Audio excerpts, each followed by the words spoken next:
Partai mana saja yang akan duduk di parlemen?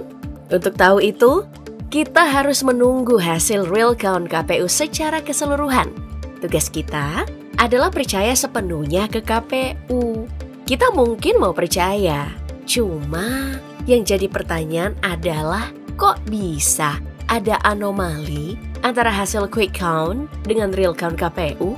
Bersamaan dengan itu juga, kok bisa tiba-tiba grafik suara pemilu yang harusnya bisa diakses publik hilang di Sirekap dan digantikan dengan C1 Plano? Ya, alasannya memang masuk akal. KPU tidak lagi menampilkan grafik Sirekap dengan alasan menimbulkan prasangka.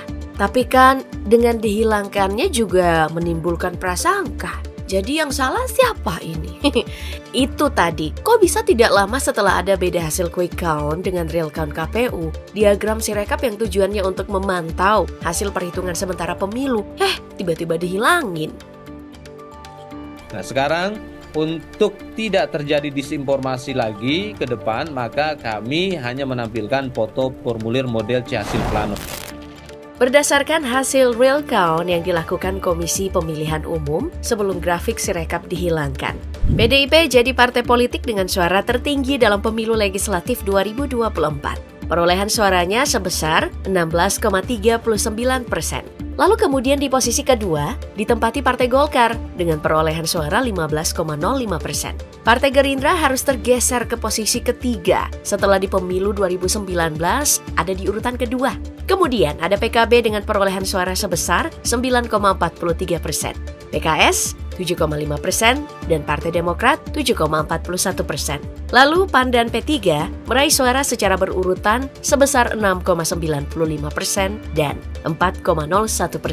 Maka prediksinya hanya akan ada 9 partai yang akan duduk di parlemen. Sementara 9 partai lainnya masih meraih elektabilitas di bawah 4%. Di antara parpol tersebut, ada PSI yang mendapat suara 3,13%. Nah, yang disebut terjadi anomali itu antara hasil hitungan cepat dengan real count KPU. Kok bisa yang beda itu hanya PSI? Versi hitung cepat ya, suara PSI hanya mencapai angka 2,81%. Sementara hasil real count sampai tanggal 5 Maret 2024 dengan jumlah TPS masuk 65,89%. Suara PSI ada di angka 3,13%. Itu baru sekitar 65%. Kita tidak tahu akhirnya nanti bagaimana.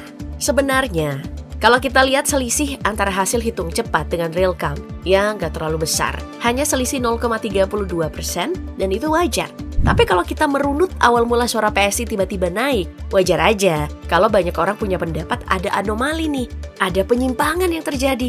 Jadi PSI punya suara 2,77% saat suara masuk 65,15% pada Selasa 27 Februari 2024. Hanya berselang 3 hari nih, suara PSI melonjak menyentuh angka 3,01%. Di mana suara yang masuk baru sebesar 65,65%. Kemudian sampai tanggal 2 Maret, Sirekap mencatat kenaikan suara PSI jadi 3,13% suara. Sementara suara total yang masuk masih 65,75%. Nah, ini yang ngebuat orang berspekulasi kalau ada penyimpangan dari suara PSI. Tapi, dalih PSI, lumbung suaranya selain di Jakarta baru mulai dihitung. Dan itu dibenarkan oleh pengamat politik Adi Prayitno. Menurut Adi Prayitno, kantong-kantong suara PSI sudah mulai menyetorkan suaranya ke Sirekap, yakni Banten, Jawa Tengah, Jawa Timur, Sulawesi Utara, NTT, dan daerah-daerah lain. Alasan lain, karena PSI sekarang jauh lebih agresif, lebih masif dibandingin pemilu sebelumnya.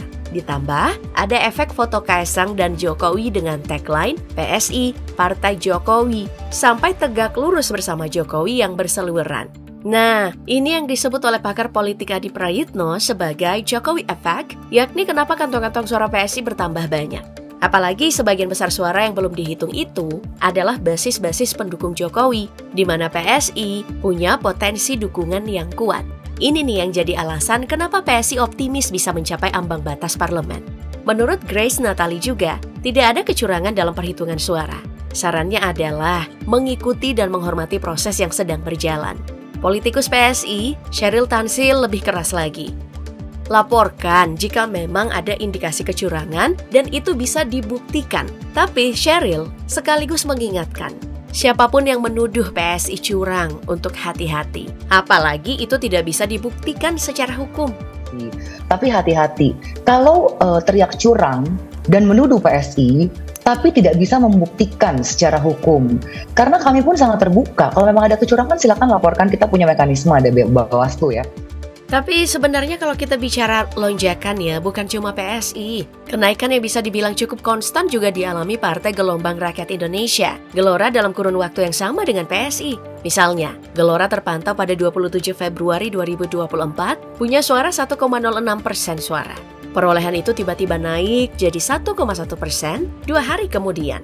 Dan hanya selang 1 hari, suara Gelora kembali naik menjadi 1,35%. Terus naik besoknya menjadi 1,49%. Di sisi lain, perolehan partai politik peserta pemilu lain fluktuatif dengan kenaikan kurang lebih cuma 0,1% suara. Fahri Hamzah tidak menanggapi serius soal sorotan partainya yang mengalami lonjakan suara di real count KPU.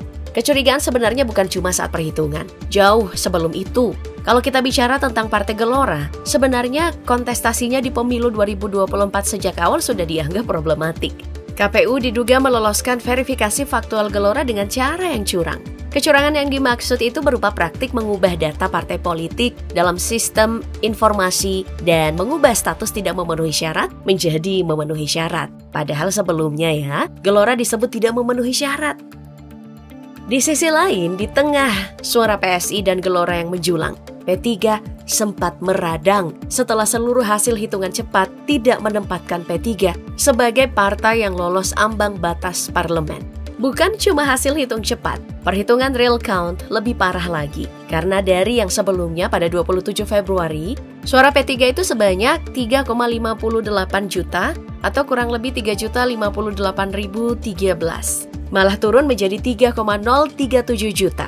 Meski P3 tetap lolos parlemen dan sesuai target, Ketua Bapilu Nasional DPP P3 Sandiaga Uno menginstruksikan kadernya untuk terus mengawal ketat suara, terutama untuk dapil-dapil yang jadi andalan P3. Tapi jika gagal ke parlemen, P3 siap dengan argumentasi dan bukti-bukti hukum untuk ke Mahkamah Konstitusi.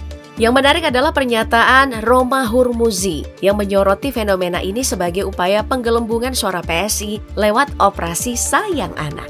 Diksi anak yang dimaksud merujuk ke Ketua Umum PSI Kaisang Pangarep yang merupakan putra bungsu dari Presiden Joko Widodo.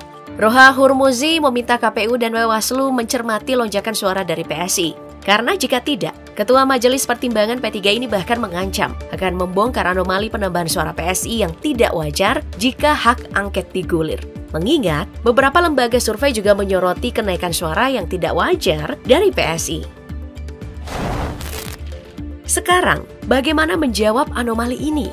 Burhanuddin Muhtadi, founder Lembaga Survei Indikator Politik Indonesia, justru menyarankan agar PSI dengan lapang dada menerima kenyataan. Ketimbang lolos ambang batas parlemen, tapi malah menimbulkan ketidakpercayaan terhadap hasil pemilu. Tapi yang mesti kita debat adalah, apakah ada kemungkinan campur tangan pemerintah di situ? Romi mengklaim adanya operasi upaya pemenangan PSI yang dilakukan oleh aparat. Kemudian, Tempo menilai melejitnya suara PSI diduga berasal dari suara-suara yang tidak sah. Ditambah, hanya berselang beberapa hari dari melejitnya suara PSI, kenapa mendadak Sirekap nutup grafik hasil perolehan suara pemilu? Ya, meski KPU punya dalih, kalau itu karena ketidakakuratan teknologi dalam membaca foto C hasil. Sebagai contoh yang terjadi di Bantaeng, Sulawesi Selatan, di mana suara PSI dikoreksi. Kinerja KPU harus tetap diaudit. Ini untuk memastikan apakah KPU berjalan sesuai dengan koridornya atau tidak. Indikasi adanya kecurangan atau ketidaksesuaian perhitungan pun perlu dikawal oleh saksi beserta Badan Pengawas Pemilu. Kalau memang ada indikasi penambahan, pengurangan, atau peralihan suara yang sudah diberikan oleh pemilih secara tidak sah, itu harus dihentikan. Dugaan ketidaksesuaian perolehan suara, termasuk penggelembungan suara dalam pemilu pun tidak perlu sampai menunggu digugat ke Mahkamah Konstitusi.